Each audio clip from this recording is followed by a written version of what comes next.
El 20 de enero de 1942, Reinhard Heydrich, jefe de la Policía de Seguridad, convocó una reunión en una elegante villa situada a orillas del lago Wannsee, en las afueras de Berlín.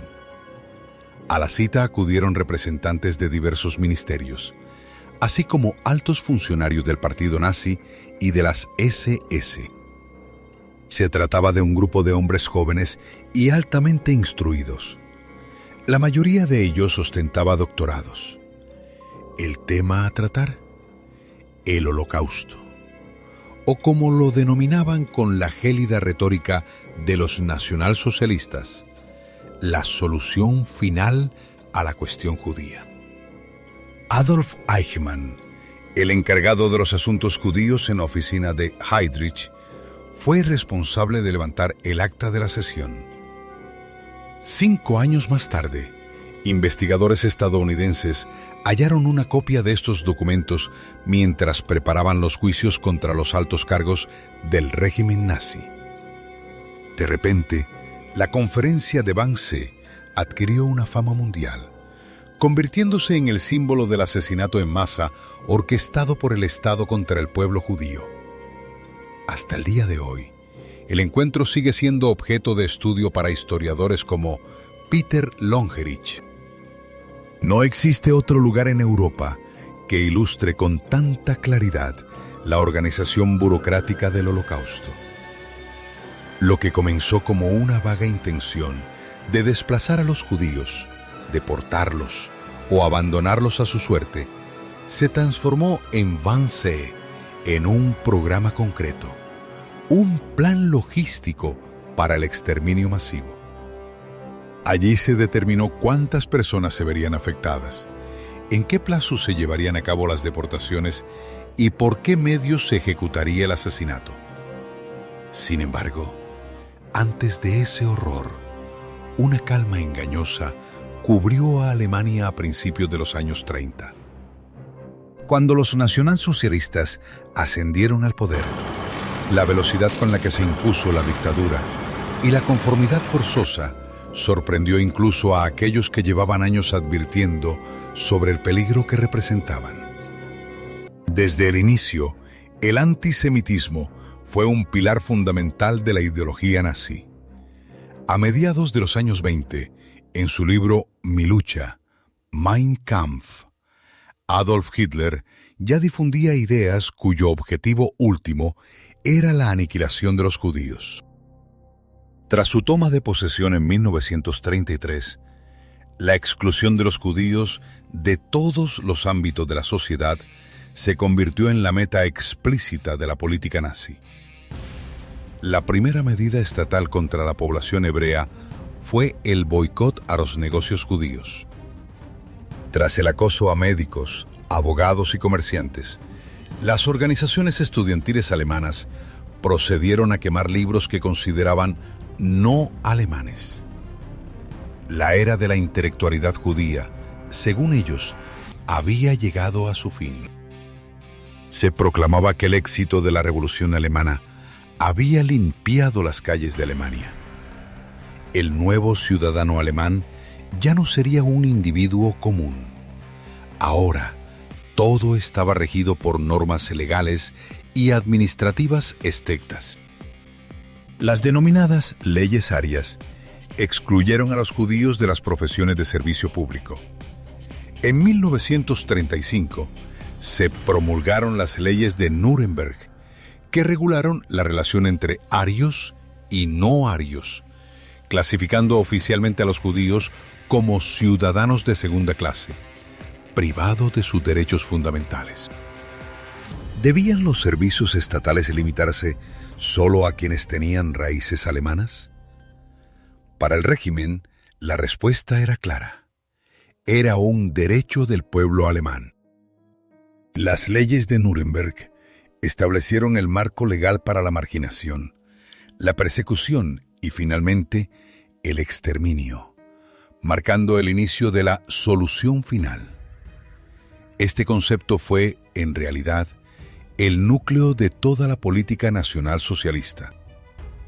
Detrás de esta política subyacía la creencia paranoica de que los judíos eran responsables de todos los problemas del momento. El régimen buscaba una solución radical.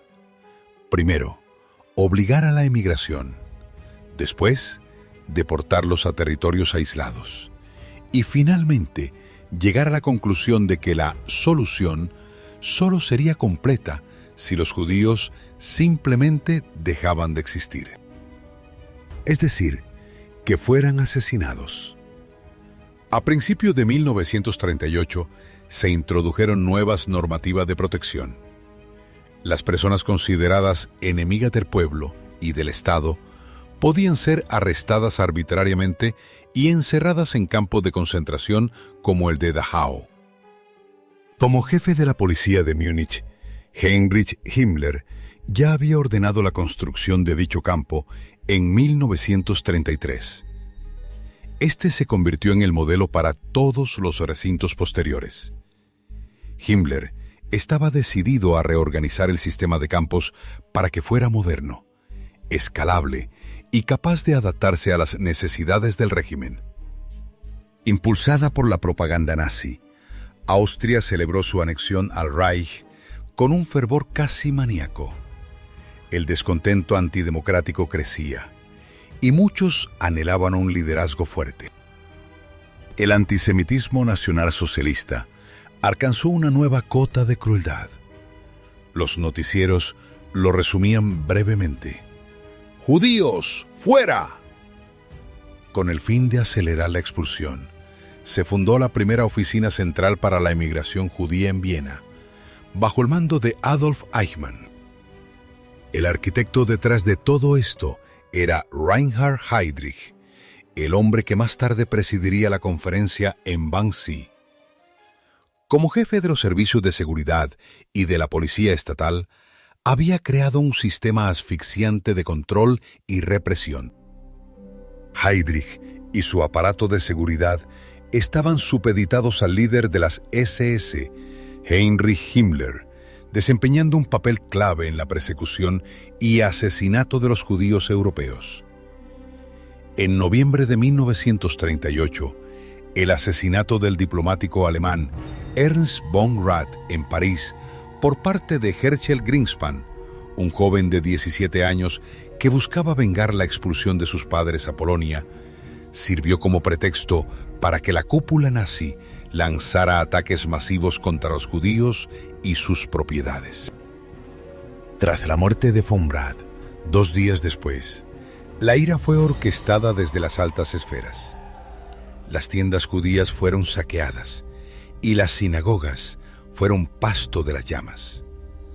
Bajo el amparo de las nuevas regulaciones, comenzó una cacería humana a gran escala en todo el Reich. Decenas de miles fueron deportados a campos de concentración. Sacudidos por este terror organizado, se produjo la mayor ola de emigración desde que los nazis llegaron al poder. En total, cerca de la mitad de los judíos alemanes abandonaron el país antes del estallido de la Segunda Guerra Mundial. Sin embargo, la huida se volvió cada vez más difícil. Debido a la confiscación de sus bienes y a las prohibiciones profesionales, muchas familias judías carecían de los medios para costear un viaje al extranjero, mientras que el número de países dispuestos a acoger refugiados era cada vez menor. Apenas unas semanas después de los pogromos de noviembre, la amenaza de un exterminio total se verbalizó públicamente por primera vez. El 30 de enero de 1939, Adolf Hitler pronunció un discurso ante el Reichstag con motivo del aniversario de su toma del poder. El resultado no será la bolchevización de la tierra, ni la victoria de los judíos, declaró Hitler, sino la destrucción de la raza más malvada de Europa. Con esta predicción, Hitler convirtió a los judíos europeos en rehenes, utilizándolos como moneda de cambio ante cualquier oposición de las potencias occidentales a la expansión alemana. Pocos meses después, tras la invasión de Polonia, el inicio de la guerra por el espacio vital en el este, largamente planeada por los nazis, el horror se desató. La invasión fue acompañada de atrocidades contra la población polaca. Las unidades especiales de las SS siguieron de cerca a los soldados, persiguiendo a los miembros de la clase dirigente polaca. La invasión también marcó el comienzo de una fase nueva y más radical en la política nazi hacia los judíos. Polonia albergaba la mayor comunidad judía de Europa, población que ahora quedaba a merced del gobierno alemán. Aunque aún no se hablaba abiertamente de exterminio, los judíos fueron confinados en áreas restringidas, los llamados guetos.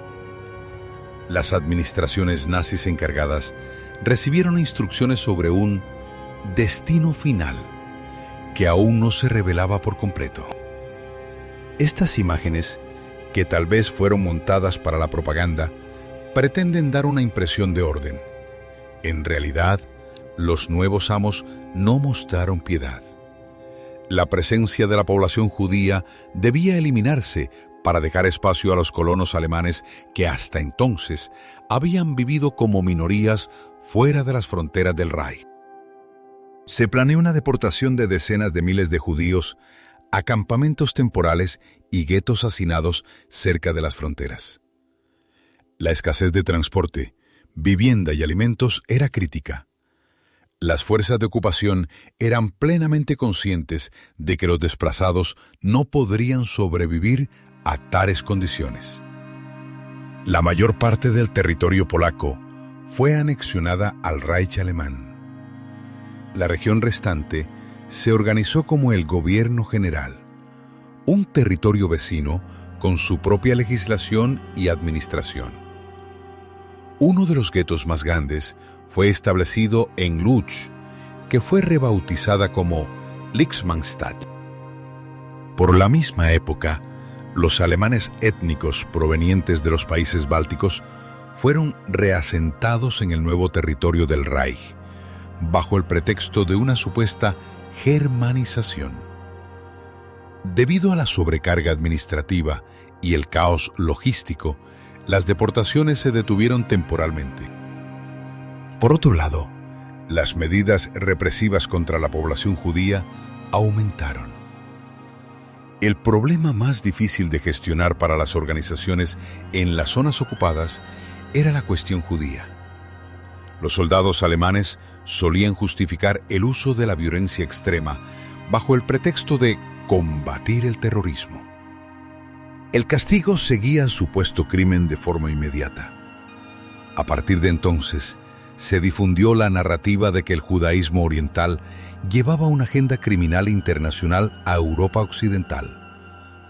De pronto, las democracias fueron acusadas de estar dominadas por banqueros internacionales, estafadores, contrabandistas y periodistas hostiles. Eran los mismos judíos cuyos hermanos, hijos y padres en Londres o París invocaban los grandes ideales de humanidad y civilización. Resolver la cuestión judía mediante la emigración se estaba volviendo imposible.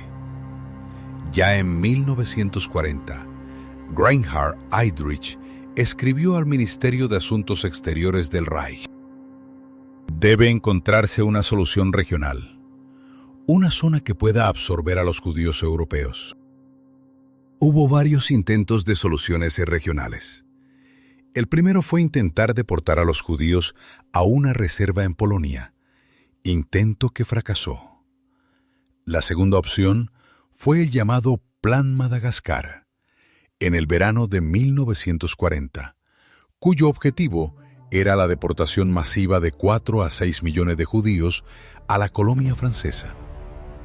Luego existió una tercera vía, ideada por Heydrich a principios de 1941, tras recibir la orden directa de Hitler de buscar una solución: proponer la deportación de los judíos a la Unión Soviética, que estaba a punto de ser invadida. Aunque la situación de los judíos en Europa se deterioraba día tras día, el régimen nazi aún era capaz de tomar medidas mucho más brutales. Incluso antes de la campaña polaca, Reinhard Heydrich ya había sido encargado de la expulsión de los judíos por solicitud del mariscal Hermann Göring. Al menos desde 1938, Göring era el hombre responsable de la política judía. En aquel entonces, la cuestión se trataba principalmente de la confiscación de bienes y la emigración forzada. Con cada paso decisivo en la política antijudía, se requería su consulta. Debía estampar su firma en los mandatos de autorización y en las órdenes generales. El plan de Heydrich para deportar a los judíos europeos a Rusia se hizo realidad en cuanto comenzó la guerra contra la Unión Soviética. El 22 de junio de 1941, las fuerzas alemanas cruzaron la frontera rusa. El antiguo aliado no estaba preparado y la resistencia fue mínima. La Wehrmacht avanzó rápidamente. Cuando Adolf Hitler visitó a las tropas victoriosas en el frente aquel verano, los planes para una solución final a la cuestión judía ya estaban en marcha en la administración nazi. No se encontró ninguna orden escrita firmada por Hitler, pero la voluntad del Führer se reflejaba claramente en las órdenes de sus subordinados. Siguiendo el ejemplo de la orden de Göring a Heydrich en julio de 1941, que le encomendaba preparar un borrador integral para la ejecución de la solución final, los ministerios de Berlín y las organizaciones nazis en el este comenzaron a elaborar sus propias propuestas. Mientras tanto, la implementación se llevaba a cabo en los frentes de combate. Desde el inicio, la guerra en Rusia se libró con una brutalidad sin precedentes contra la población civil, especialmente contra los judíos. Los escuadrones de la muerte de las SS, Einsatzgruppen, no tuvieron reparos en asesinar mujeres y niños. Sus órdenes operativas les permitían llevar a cabo operaciones de limpieza, un término ambiguo que ofrecía una flexibilidad macabra en el terreno. Las cifras de víctimas eran reportadas a las oficinas centrales del gobierno nazi. Había muchos cómplices y la piedad no era algo que surgiera en los perpetradores. Uno de los comandantes de los Einsatzgruppen, Otto Ollendorf, fue juzgado en Nuremberg en 1946. Describió cómo quería que sus hombres evitaran la crueldad innecesaria, intentando justificar sus métodos ante el tribunal. Explicará al tribunal por qué creía que el tipo de ejecución que ordenó, es decir, la militar, era mejor que el disparo en la nuca adoptado por otros escuadrones, preguntó el fiscal. Por un lado, el objetivo era permitir que los líderes y el personal ejecutaran las directrices del ejército mediante órdenes, evitando así que tuvieran que tomar sus propias decisiones morales. Pero actuaban bajo órdenes. Por otro lado, era consciente de que el ejército era una fuerza vital en la guerra y no quería que los hombres sufrieran trastornos mentales. Además, las víctimas no se enteraban de lo que sucedía hasta el último momento, evitando así un sufrimiento innecesario. El punto culminante de estos eventos horrorosos en los primeros meses de la guerra en la Unión Soviética fue la masacre de Babi Yar, cerca de Kiev. Bajo el pretexto de un reasentamiento, más de 33.000 judíos fueron conducidos a un barranco y fusilados. Este fue el punto de inflexión radical. El segundo desarrollo decisivo ocurrió en septiembre de 1941, cuando Hitler decidió espontáneamente deportar a los judíos al este. El plan original era esperar a la victoria sobre la URSS para luego deportar a los judíos alemanes como parte de una solución europea a gran escala. Antes del inicio de las deportaciones desde las ciudades alemanas, se introdujo el uso de la Estrella de David y se prohibió la emigración. El secuestro de los vecinos judíos no era un secreto. Las operaciones estaban organizadas de manera burocrática. Ocurría a plena luz del día, en lugares públicos, con puntos de reunión y regulaciones sobre lo que podían llevar consigo. Solo los destinos finales de los vagones se mantenían en secreto. A partir del 15 de octubre de 1941, los trenes partieron desde el Reich alemán hacia los guetos ya saturados de Lodz, Riga o Minsk. Esto provocó una reacción en cadena en el terreno. Los ocupantes alemanes, las SS y la administración civil comenzaron a organizar masacres de judíos locales o planearon crímenes aún más exhaustivos contra los llamados judíos incapaces de trabajar. En busca de métodos más eficientes para el asesinato masivo, las SS realizaron experimentos con gas. Ya existían instituciones dedicadas a la eutanasia, de las cuales se podía aprender. Este método de asesinato fue adoptado para el exterminio de los judíos. En las tierras ocupadas de Polonia y la Unión Soviética, se utilizaron camiones de gas móviles. Un método que, sin embargo, no era muy popular entre los comandos alemanes, según explicó el jefe de los Einsatzgruppen, Ohlendorf, en Nuremberg en 1946. Recibí informes de aquellos que operaban los camiones, diciendo que los comandos los usaban de manera ineficiente. ¿Y por qué? Porque el uso de los vehículos por parte de los comandos era una carga psicológica pesada. El imponente edificio a orillas del lago Wannsee, en Berlín, se convirtió en la nueva casa de huéspedes de la Policía de Seguridad del Reich. Con esta adquisición, Reinhard Heydrich se adelantó al ministro de Propaganda Goebbels para dar el golpe de gracia. La reunión fue una demostración de poder en el círculo de liderazgo. El jefe de la Oficina Central de Seguridad del Reich convocó una votación entre los diversos ministerios sobre la cuestión judía. El 20 de enero de 1942, la reunión concluyó. Debido al contraataque del Ejército Rojo a las afueras de Moscú y a la entrada de Estados Unidos en la guerra, la reunión se había pospuesto 6 semanas. Nos encontrábamos en un momento crucial en enero de 1942. La guerra se había transformado en un conflicto mundial. La batalla duraría mucho más de lo que los nazis habían imaginado al principio, por lo que buscaban una solución nueva y más radical para la cuestión judía. Se invitó a representantes de los ministerios nazis clave, así como a las administraciones de los territorios ocupados en el este y a altos mandos de las SS. Todos ellos eran conscientes de los destinos de los trenes de deportación y del funesto destino que esperaba a los deportados. Participaron en la planificación de los campos de exterminio y estaban al tanto de los informes de los escuadrones de la muerte, Einsatzgruppen, sobre el asesinato masivo.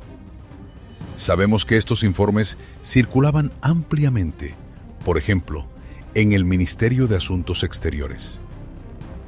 Existe una nota en las actas de Wannsee que es muy reveladora. Uno de los participantes menciona que, si las personas afectadas tuvieran que elegir entre la deportación o la esterilización, preferirían la segunda. Sabían perfectamente que la deportación estaba ligada a un destino terrible, que la muerte estaba intrínsecamente conectada a ella. Adolf Hitler había dejado claro en su círculo íntimo que eso era exactamente lo que tenía en mente. Sería bueno si el terror nos precediera. Debemos aniquilar a los judíos, dijo poco después de comenzar las deportaciones. Joseph Goebbels escribió en su diario tras una recepción con Hitler: con respecto a la cuestión judía, el Führer está decidido a limpiar el ambiente. Himmler, por su parte, se refirió al tema señalando que la cuestión judía debe ser exterminada como si fueran partisanos.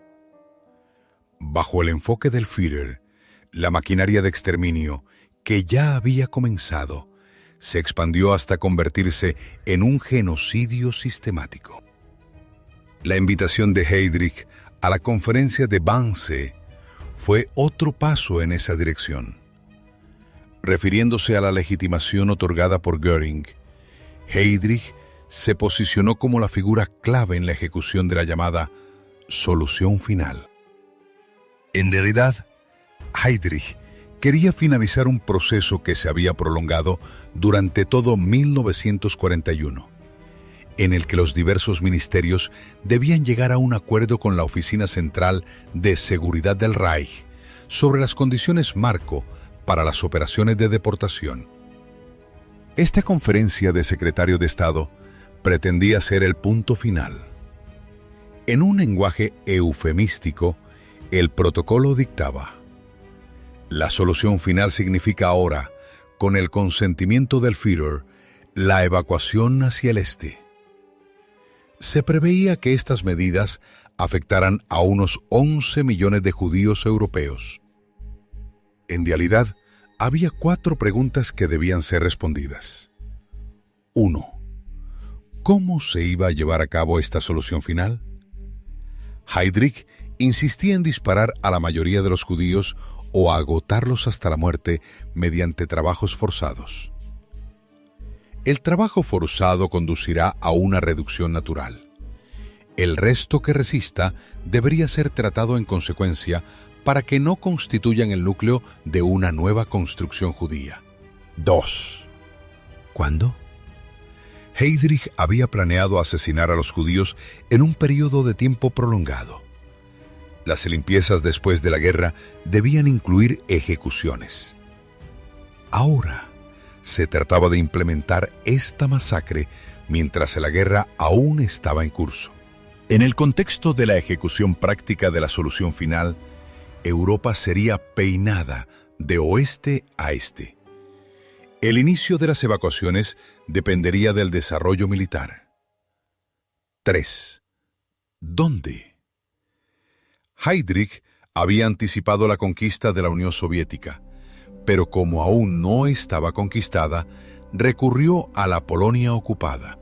4. ¿Quiénes? Aquí, las preguntas quedaron sin respuesta. Hubo dudas sobre qué hacer con las personas de origen mixto y si debían ser tratadas como judíos o excluidas de las deportaciones. No era un debate nacido de la empatía, sino una cuestión sobre cómo mantener una fuerza laboral necesaria con urgencia para el esfuerzo bélico. La reunión duró poco menos de 90 minutos. No se tomaron decisiones formales, pero hubo un acuerdo de principios.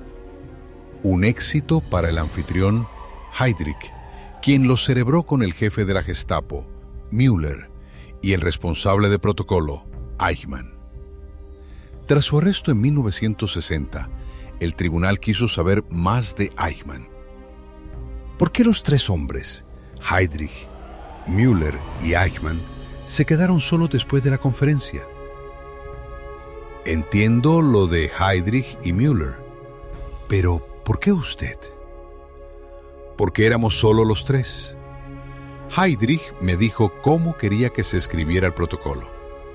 Después de darme los puntos, discutimos sobre otras cosas, pero se me pidió que bebiera un par de copas de coñac. Los nacionalsocialistas tenían una postura extremadamente contradictoria respecto a este tema. Consideraban la solución final como un secreto de Estado, por lo que uno podía ser condenado si revelaba detalles públicamente.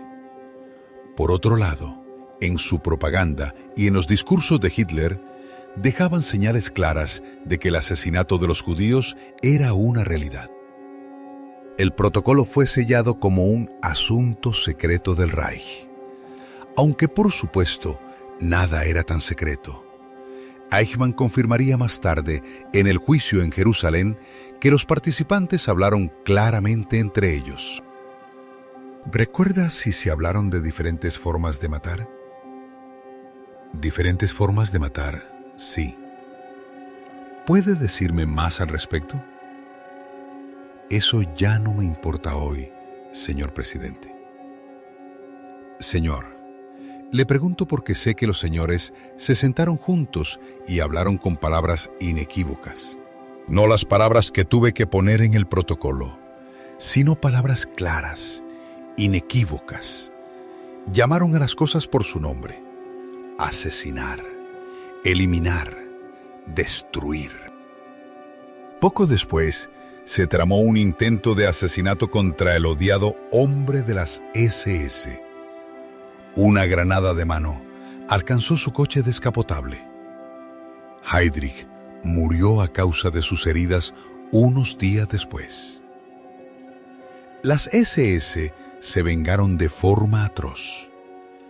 La aldea de Lidice, cerca de Praga, donde se decía que se escondían los asesinos, fue completamente destruida. Los hombres fueron fusilados y las mujeres y niños deportados a campos de concentración. Con la muerte de Heydrich, Heinrich Himmler perdió a un aliado importante en la política judía, pero también a un rival que había trabajado en su propio borrador de la solución final en nombre de Göring. Creo que la muerte de Heydrich representó una escalada radical del proceso que ya estaba en marcha, comenta un historiador. Himmler disfrutó de una mayor libertad de acción tras su fallecimiento. Heydrich todavía dependía de escribir ese borrador para obtener la aprobación de Göring. Himmler no necesitaba tal aprobación. Podía dirigirse directamente a Hitler. Así se eliminó un factor que podría haber sido un freno. Es muy significativo que Himmler tomara el mando de la Oficina Central de Seguridad del Reich tras la muerte de Heydrich. El líder de las SS asumió personalmente la responsabilidad de ampliar los campos de concentración y exterminio en la Polonia ocupada. Bajo el nombre de Acción Reinhardt, ordenó el asesinato sistemático de los judíos del gobierno general. Auschwitz fue ampliado hasta convertirse en el mayor campo de exterminio nazi, convirtiéndose en un símbolo global del terror y el genocidio. Para el final de la guerra, se estima que 1,5 millones de personas fueron asesinadas en Auschwitz, ya sea por gas, hambre o enfermedades. Casi el 90% eran judíos. Bajo condiciones brutales, los prisioneros fueron obligados a construir las instalaciones ellos mismos. Los trenes que traían a los deportados llegaban de toda Europa. La fábrica de muerte estaba rígidamente organizada. Incluso el transporte causó innumerables víctimas. Al llegar a la rampa, los recién llegados eran clasificados en dos categorías: quienes podían trabajar y quienes no. Aquellos que no podían eran enviados directamente a las cámaras de gas.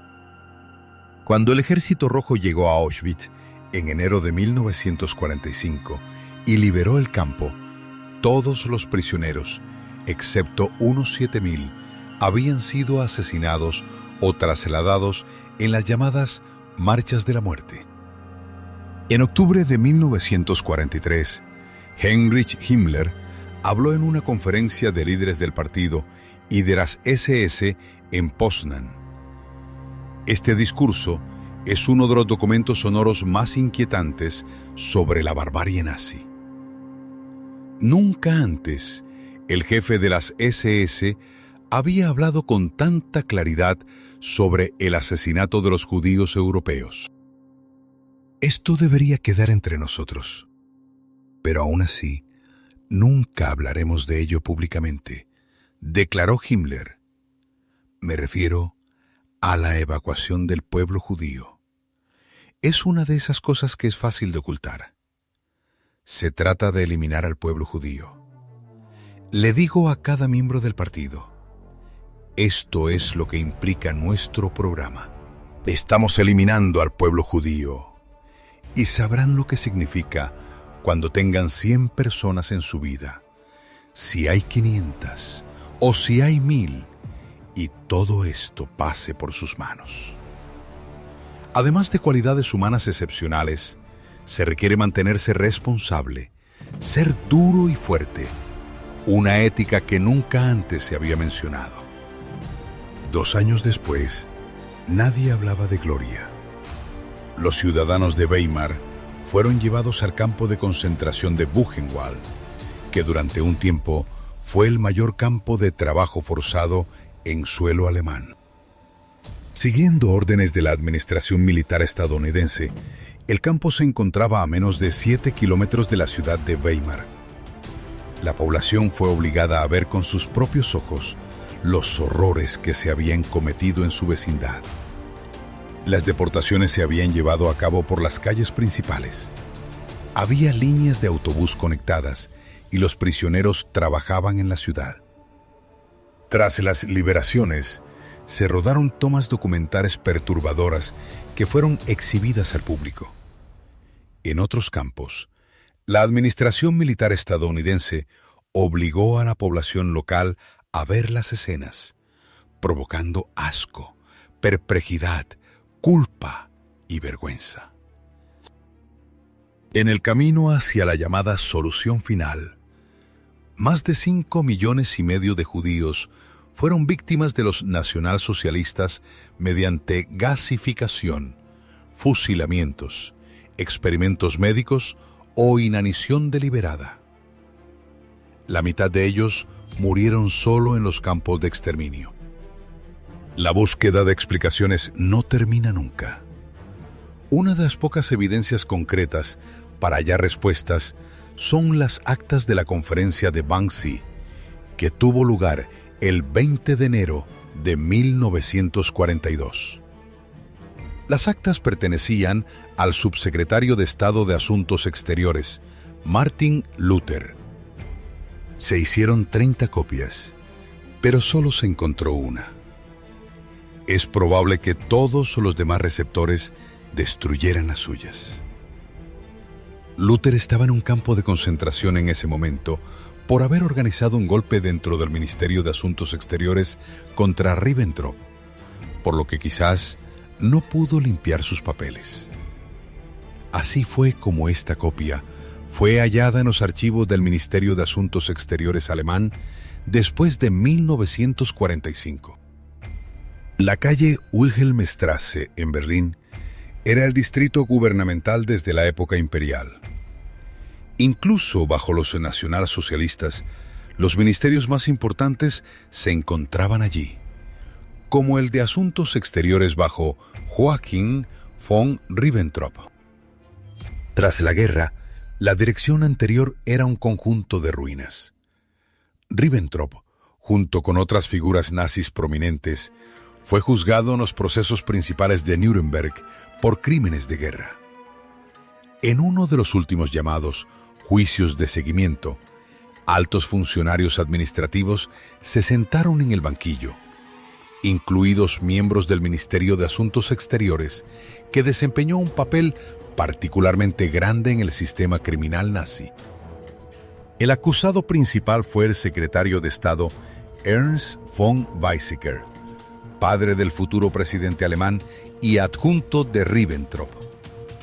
Aunque el subsecretario de Estado, Luther, fue quien representó al ministerio en Wannsee, Weizsäcker fue el símbolo de la complicidad de los altos funcionarios. ¿Cómo responde a la acusación? ¿Culpable o inocente?, preguntó el juez. No me explicaré. Sin gente. Si no fuera por estas personas, muchas cosas habrían salido mal. Eran simples técnicos. Podían trabajar con absoluta eficiencia, tanto bajo un sistema democrático como bajo la presión de una dictadura. Pero su participación era indispensable.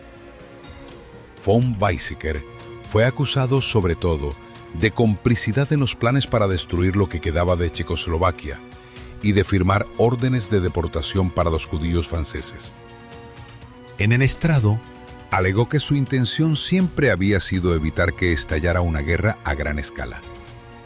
Sin duda, von Weizsäcker fue una de las figuras más fascinantes y, a la vez, más problemáticas de la época.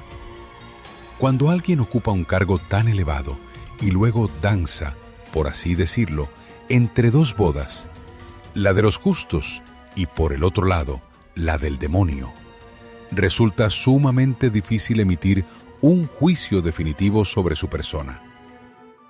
A mi modo de ver, el mayor error de von Weizsäcker fue no haber revelado desde el principio ese juego de doble cara que mantenía. Durante los primeros interrogatorios en Nuremberg, por ejemplo, le declaró al fiscal Kemmner: «¿Sabe, señor Kemmner? La oficina de subsecretaría no tuvo nada que ver con los asuntos judíos». Sin embargo, cuando le presentaron las pruebas documentales, fingió sorpresa. Los fiscales habían hallado los archivos del Ministerio de Asuntos Exteriores, documentos que probaban irrefutablemente la implicación de Ernst von Weizsäcker. Ya no podía negarlo. Tuvo que defenderse sin haber renunciado nunca a su cargo. Creo que habría obtenido un resultado mucho mejor y su reputación ante las futuras generaciones habría sido más digna si hubiera admitido: «Firmé tales documentos y como subsecretario de Estado, mi oficina estuvo representada en la conferencia de Wannsee del 20 de enero de 1942. En cambio, optó por refugiarse en minucias, discutiendo si la firma era auténtica o no. Pero al final, tanto él como su ministerio dieron luz verde a Eichmann para que ejecutara las deportaciones de judíos incluso en países extranjeros. Durante más de 15 meses, Eichmann dirigió el Departamento de Asuntos de la Comunidad Judía. Mientras el Tribunal Militar de Nuremberg sesionaba, se dictaron las sentencias finales en 1949. Ernst von Weizsäcker fue absuelto de la acusación de preparar una guerra de agresión, pero fue condenado por crímenes contra la humanidad a 7 años de prisión. Curiosamente, en la sentencia se llegó a afirmar que el acusado había intentado prevenir las deportaciones. Buscando pruebas que demostraran la culpabilidad real, el fiscal Kemmner examinó minuciosamente los registros del ministerio. Fue un éxito. La colega de Kemmner, Betty Natter, comprendió de inmediato la naturaleza explosiva de las actas que encontró.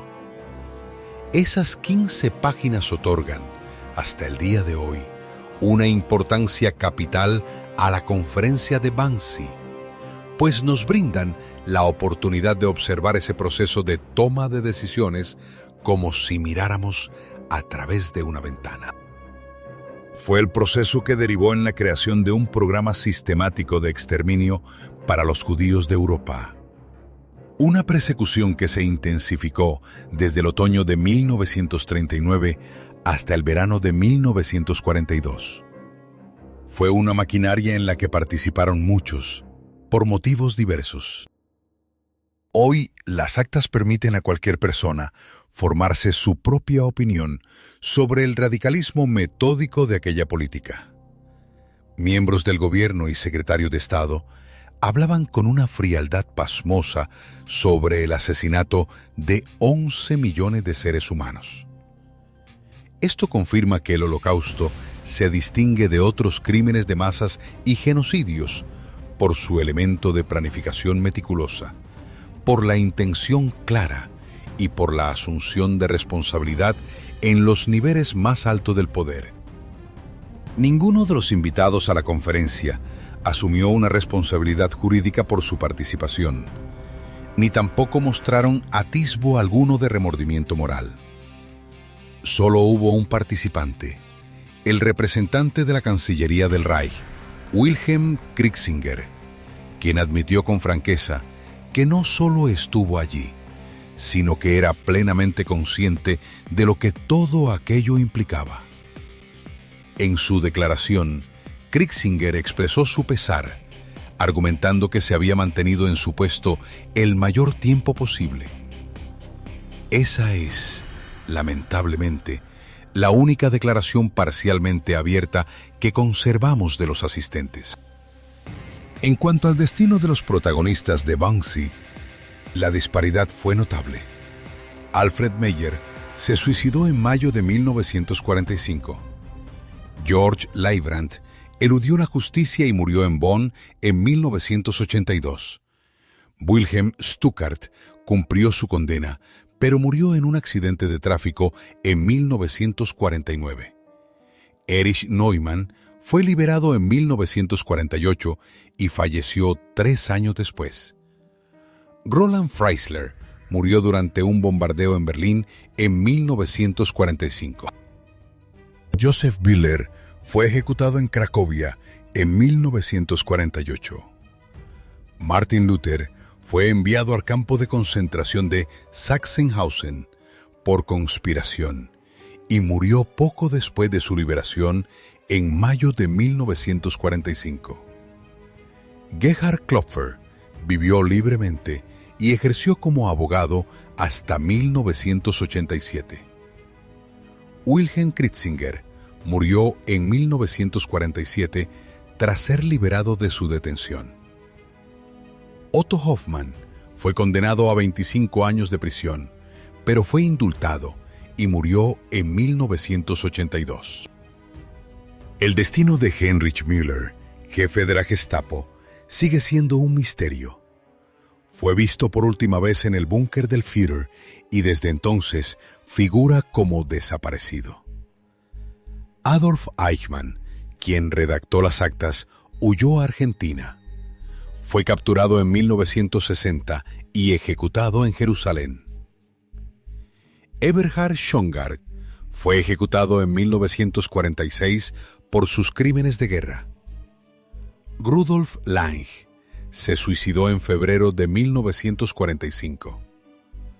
Reinhard Heydrich, el anfitrión de la conferencia, murió en 1942 tras un atentado en Praga. La antigua casa de huéspedes de las SS, donde se discutió la solución final a la cuestión judía, se convirtió en un monumento conmemorativo en 1992. Desde entonces, el interés por este lugar y su historia ha sido incesante. Es sin duda gracias a las actas. Son uno de los pocos documentos que detallan con tanta precisión aquel horror. El hecho de contar con un lugar físico, un espacio que puedes visitar y donde puedes conectar estos eventos, a menudo inabarcables para la razón, con algo tangible, es fundamental. La villa de Am Wannsee está ligada indisolublemente a la historia del Holocausto. Aunque hoy sabemos que la decisión de implementar la solución final no se tomó allí, lo que nos revela el caso Wannsee es que aquel plan contó con el apoyo y la ejecución activa de innumerables personas. Y lo más perturbador es constatar que pocos fueron quienes, en realidad, se atrevieron a cuestionarlo.